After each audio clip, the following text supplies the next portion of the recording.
Mosaics.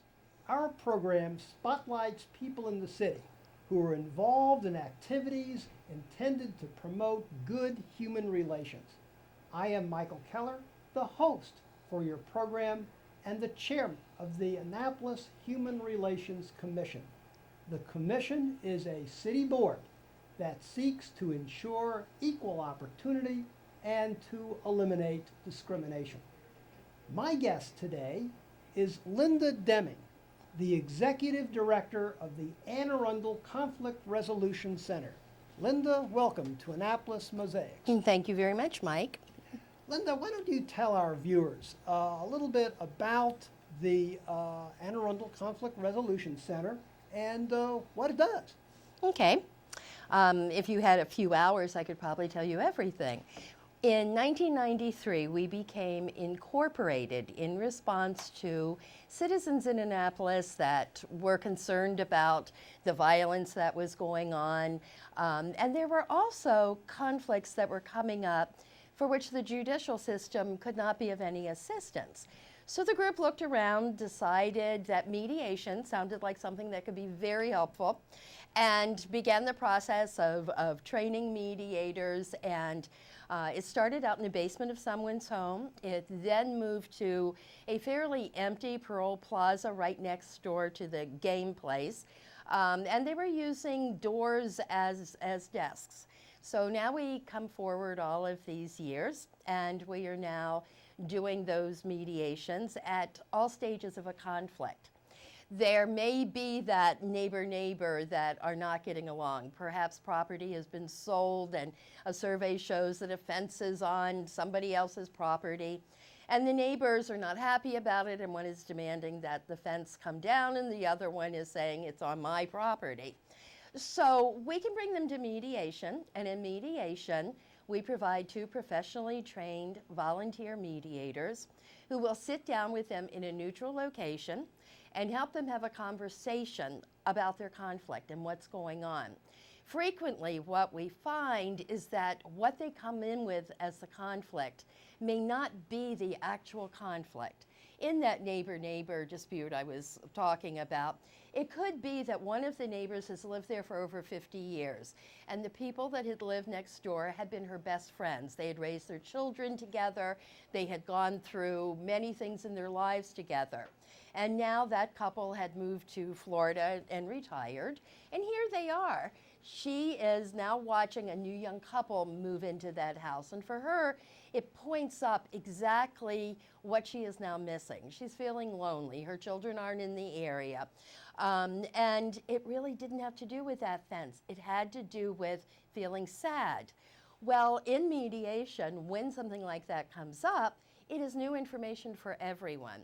And for a mediation we had that was that exact scenario, what came out of it were the young couple's children now treated her as a grandmother and went back and forth, and she would bake cookies and they would invite her for holiday dinners. And it transformed what had been a pretty antagonistic relationship into a very friendly relationship. So we do those neighbor-neighbor disputes, and it might be fences or flower beds or trees or cars and parking and noise and dogs and any number of things. And nothing is too small to bring to mediation. If it's something that is creating a problem between 2 people, mediation is a perfect place to bring it. We do landlord-tenant cases, we do consumer cases, we do family cases, we do parent and teen cases. We have young mediators because we believe that creating a balance at the table is good. So we provide someone of a parental age and someone of that teenage in order to make sure everybody feels comfortable and has their say. In mediation, it's just that. It's helping people to talk. Mediators do not give advice, and they do not make decisions for folks. They simply help them work through a process in which they can come up with their own solutions. And that's important because the chances of an agreement being kept to are far, far greater when it is something that's been developed by the people that need to keep that agreement. And we find that because we have a partnership with the district court. And in that cases are referred to us that may be appropriate for mediation. That doesn't mean people must come to mediation. What it means is that we give them the opportunity to come to mediation within 2 weeks, and we do them all over the county in neutral locations. We do them daytime, nighttime, and weekends, so people don't have to take off work to come to mediation. And if they come up with an agreement, they do not have to keep that court date.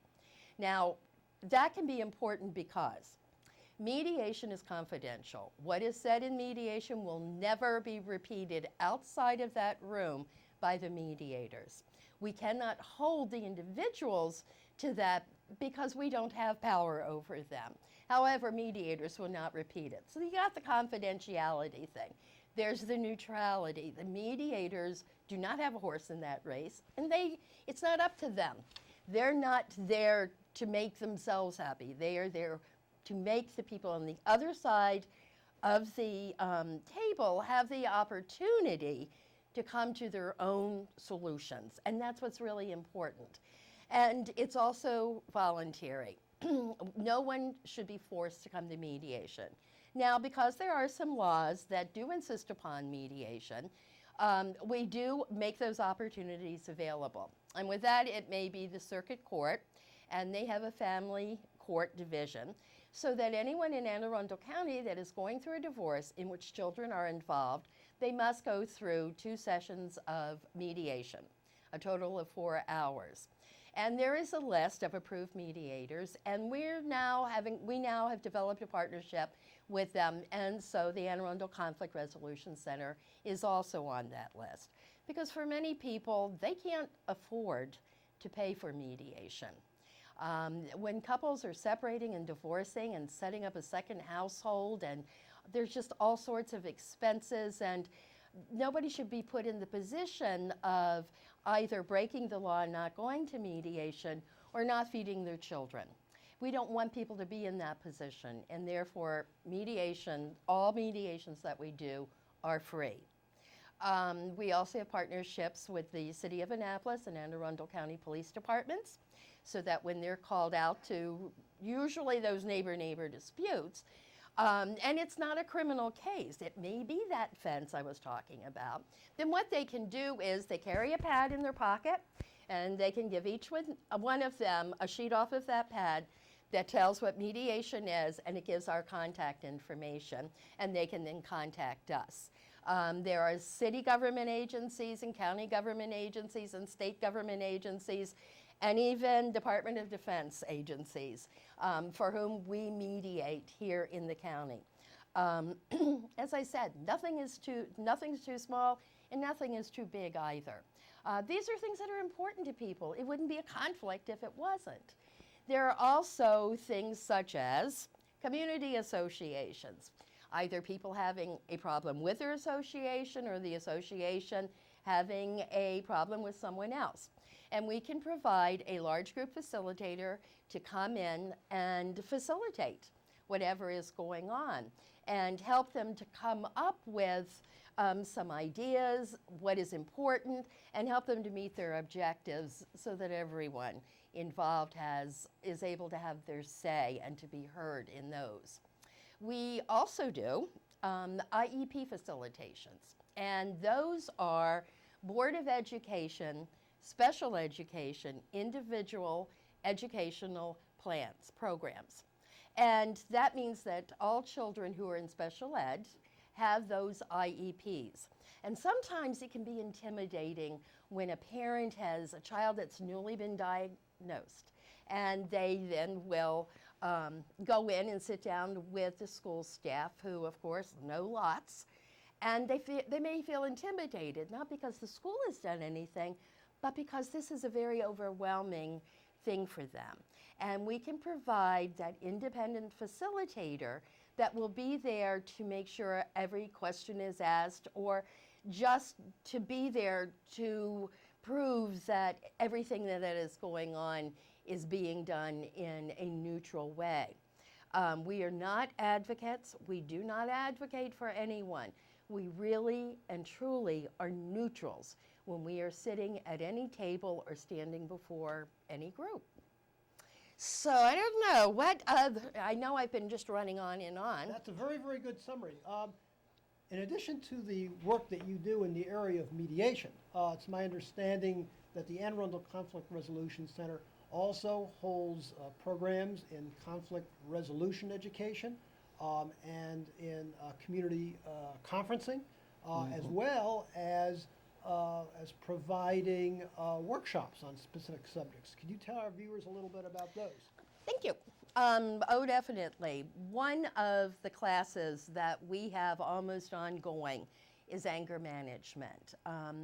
We have a lot of the courts, they refer people, they order people to anger management, and we make that opportunity available to those who have been ordered or for those who just want some self-enrichment.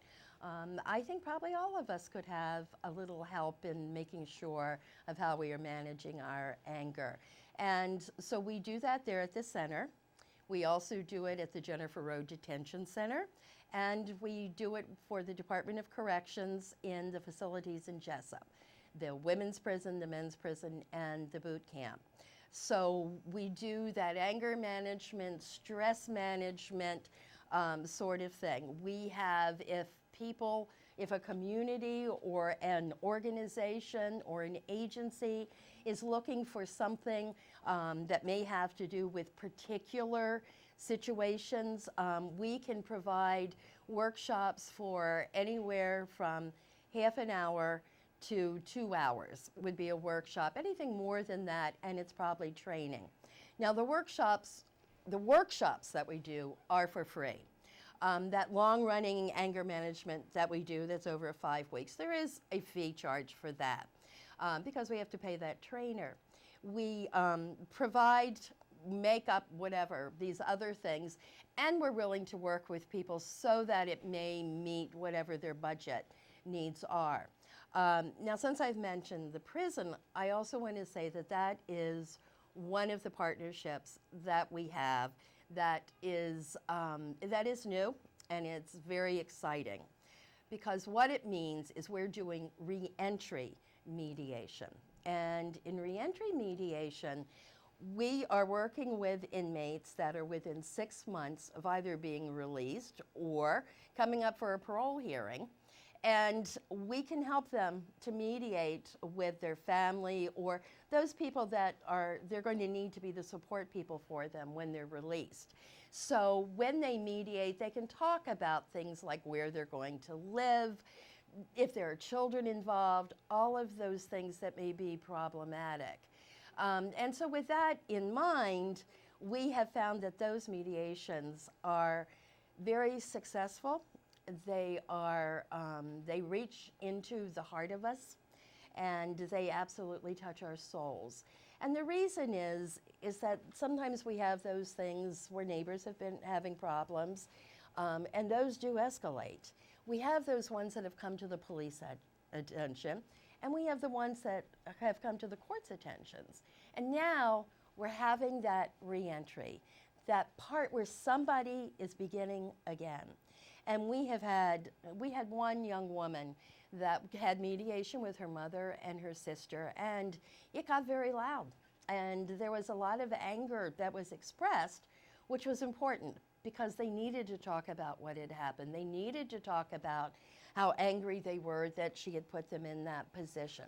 And with that in mind, the young woman said after the mediation that had she not been able to have this conversation at the time that she did, that when she was released, had she gone to her sister's house and this had happened, she would have left immediately and gone right back to the streets where she had started. We're going to take a break now, but when we return, we will ask Linda to elaborate a little bit further on some of the success stories that she can identify during her tenure as Executive Director of the Conflict Resolution Center. Thank you.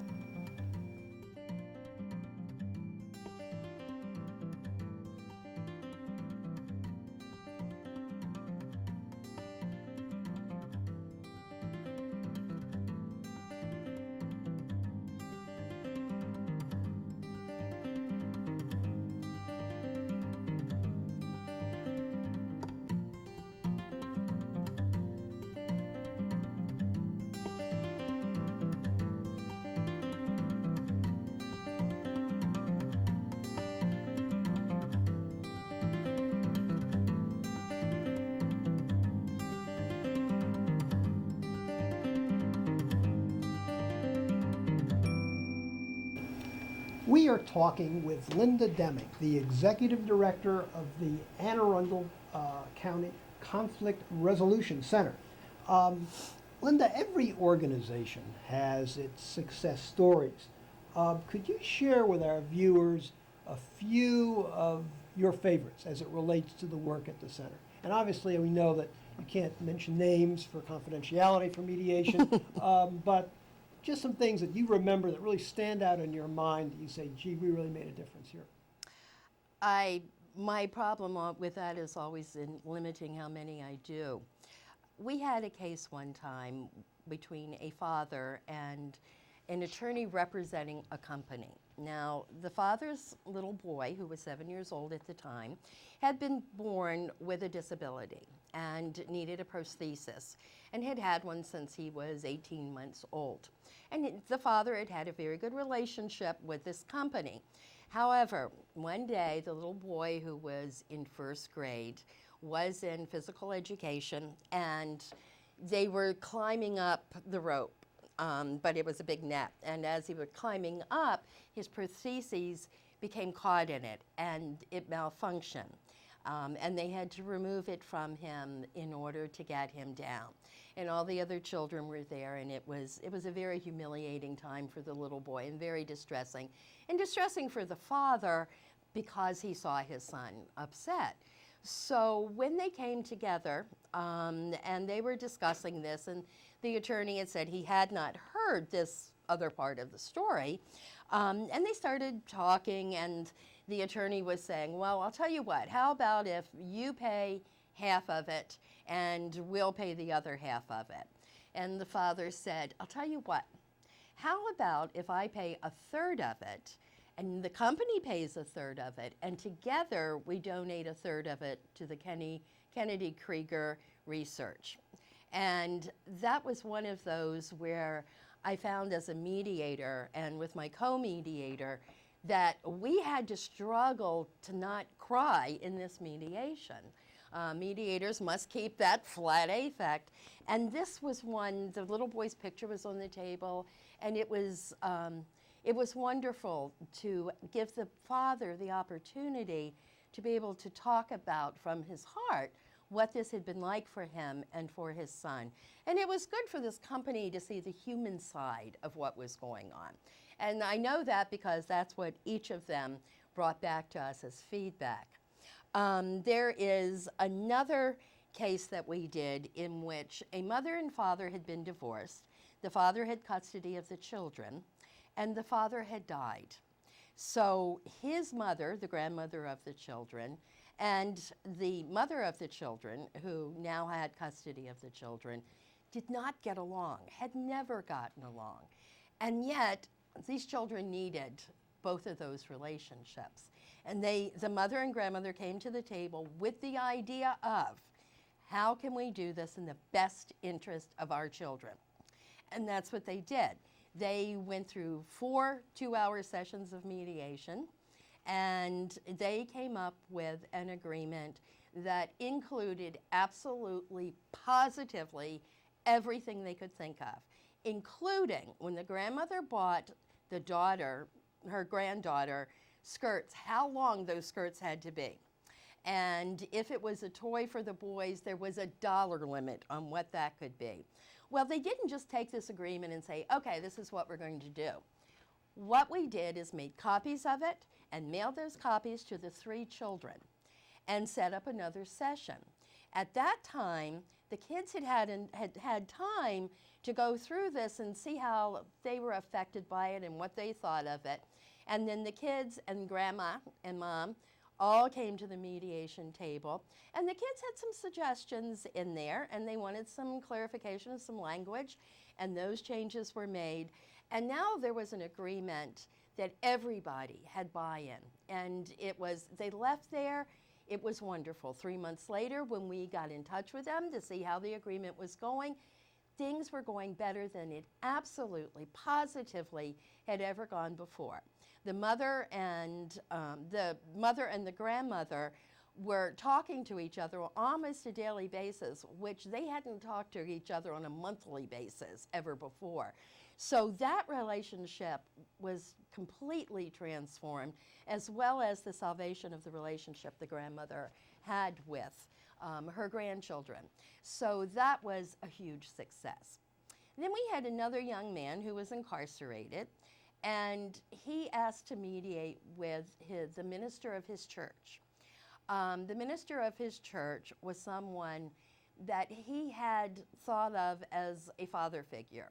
He had grown up in a situation where his mother and father had divorced when he was 8 years old, and his father had taken him and moved to Western Maryland. His father was a long-distance trucker, which meant that he would leave on Monday morning and come back on Friday night. So this little boy needed to get himself to school. At the age of 8, he was fixing his own meals, washing his own clothes, no one to help him with his homework. He was just raising himself. And then once a month, his father would take him and deposit him on the doorstep of his mother, who would be yelling and screaming, "You can't leave him here." So this child had had a very difficult growing up. And this minister meant a lot to him. And he knew that he had let down the minister when he had gotten in trouble. Not only that, but the minister had been his employer and his ex-father-in-law. He and his wife had been divorced for 5 years, but the relationship with this man had continued and was very important. When the minister came for the mediation, he came with such honesty and such openness. And he was telling the young man, he said, "I forgive you." He said, "However, there are going to be people in the church that aren't going to forgive you. And there are going to be people who are going to not want to speak to you. And you have to endure that because this is a consequence of what you did. However, you're welcome to the church. I will be happy to give you a place to stay so that you can be here in the area, and I'll help you get a job, and I will even provide that opportunity for you to see your children." This meant so much to this young man that he asked if he could mediate with him a second time before he got out, because he had been so overwhelmed by the openness and the generosity of this man that he wanted to also mediate with his ex-wife. Well, at the end of several weeks of mediating with the ex-wife and mediating with the minister, they came to us and told us that he and his ex-wife were getting back together after 5 years. And it was with the father's blessing. And the children, they were going to take things very slowly so that they would know that it would be in the best interest of the children. And life was looking pretty good for him. And this was something that could not have been accomplished probably after he got out, because he wouldn't have had any place to go. And so those opportunities probably wouldn't have been as great for him. We have had mediations with parenting plans, people separating and divorcing. Sometimes those couples may be same gender. And because that isn't something that would fall within the purview of the courts, then what that means is that their need to have services and help in coming up with a parenting plan is very important to them. There may be other things they need to talk to. However, I can tell you that with everyone that we've done, the best interest of those children has been so paramount. And so having those things where they have the opportunity to talk about all of those things is really it's really important. So we do all of those things, and of course we have to do things like buy supplies and pay salaries. Although we keep those as low as we conceivably can, and our staff is very small. There's only 2 of us that are full-time, and then we have a half-time administrative person, and we're very lucky. We have 3 AmeriCorps people that are with us, and what that means is they get a stipend, and I do mean a stipend, and they each provide 40 hours of work for us, and it's working within the communities. The whole idea is helping those who have financial need, and that is their focus. So they are focusing, one is focusing on that reentry, and two of the other ones are focusing on the public housing areas in Anne Arundel County. So that's really important. But our money comes to us through a grant from the city of Annapolis, through grant money from Anne Arundel County, and major funding comes to us from the judiciary system through the Maryland Mediation and Conflict Resolution Office. It's a performance-based grant, and we worked very hard in order to keep that up and not let the courts down because they've invested in us.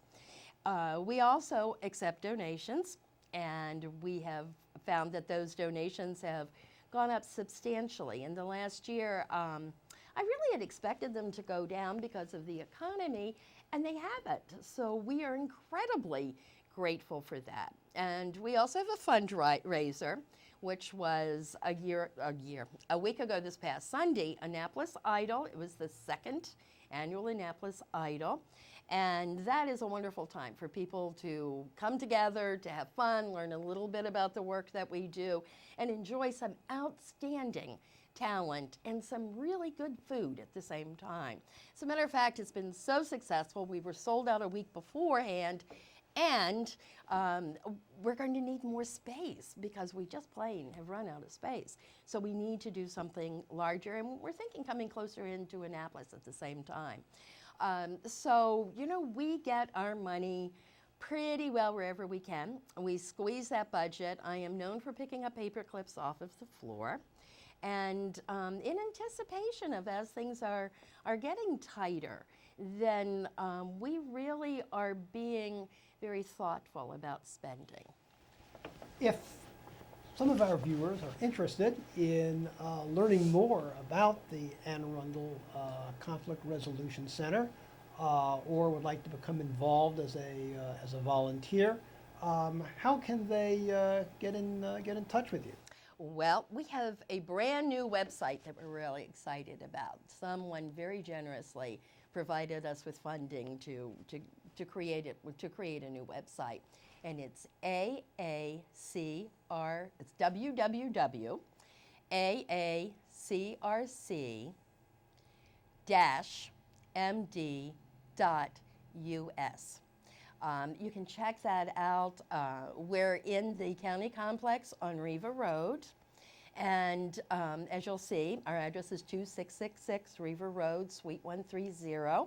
And that's Annapolis 21401. And our phone number is 410-266-9033. And you'll also see on the website that my email address is there, and I always make sure that I answer every single email that I receive. Thank you for viewing our program today, and please join us again on Annapolis Mosaics. If you would like to learn more about the Annapolis Human Relations Commission, please jot down the information that's on your screen. You can call us at 410-263-7998 or email us at hrcommission@annapolis.gov. And remember the words of Dr. Martin Luther King Jr., who said, "We have flown the air like birds and swum the sea like fishes, but we have yet to learn the simple act of walking the earth as brothers and sisters."